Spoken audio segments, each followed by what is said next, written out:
Meet Sur. Sur is a college student, big KTM fan. Dream bike, a Duke. But there's a problem. He walks into the showroom and stops between two orange machines. Same color, same aggression, same KTM vibe. But my bank account is definitely not the same. Duke 160 and the Duke 200. One says be sensible, the other one says you live only once. On paper, yes, the Duke 200 makes more power, more torque, faster top end, 199cc liquid cooled DOHC motor. This engine loves revving. Now, smaller motor, softer tuning, and throttle feels calmer on the 160, right? But Sur isn't racing on the track every weekend. He's riding to college, not chasing lap times. The Duke 160 feels lighter, easier throttle control, and he doesn't have to think twice before opening the throttle. Whereas the Duke 200, this one reacts instantly, it's fun, and it keeps you alert. Still learning, then the 160 is much more friendlier. Both bikes use KTM steel trellis frame, the same DNA, but the way they move is definitely different. On the 160, there's lighter steering, drops into turns easier, and narrower rear tire helps you in the city. It's very flickable. The 200 feels planted, a more stable mid corner. So the 160 is playful and the 200 is serious. Both get WP Apex upside down forks in the front. The 160 is softer on the initial travel, handles potholes better at low speeds. The 200 is a much more firmer setup, more feedback through the bars. But now you have a smaller fork which is much more compliant for potholes as well. So in this aspect, I think both are pretty similar. When you push the motorcycle hard, the 200 stays composed and the 160 stays much more comfortable, right?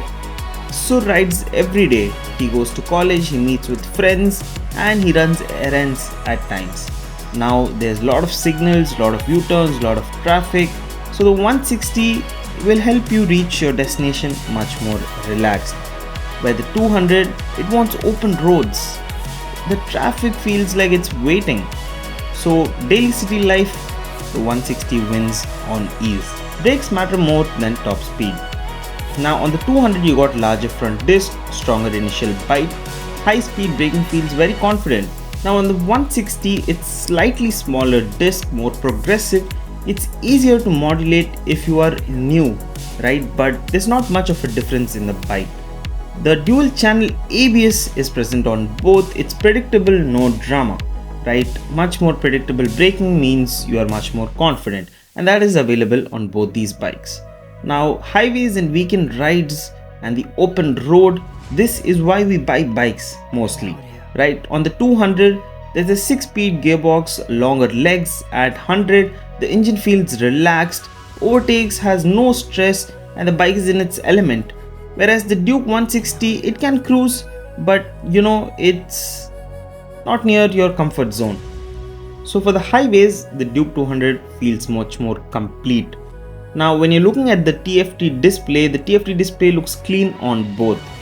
Speed, gear position, fuel info, clear and readable. No riding modes, no traction control, just throttle, skill and the clutch.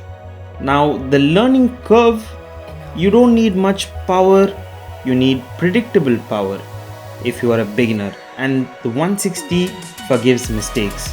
The 200 remembers them. So first bike, learn first and flex later.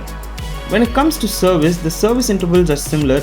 Parts availability is good. Similar parts are used between both these motorcycles, so that is not a stress that you need to take.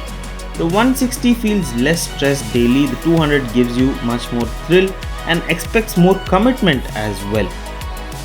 Now this comparison was made to help you buy your first motorcycle. These bikes aren't rivals, and we're not comparing them to know which one is better, but instead to know which one suits you better for your daily usage. They are stages. The Duke 160 is lighter steering, softer suspension, forgiving brakes.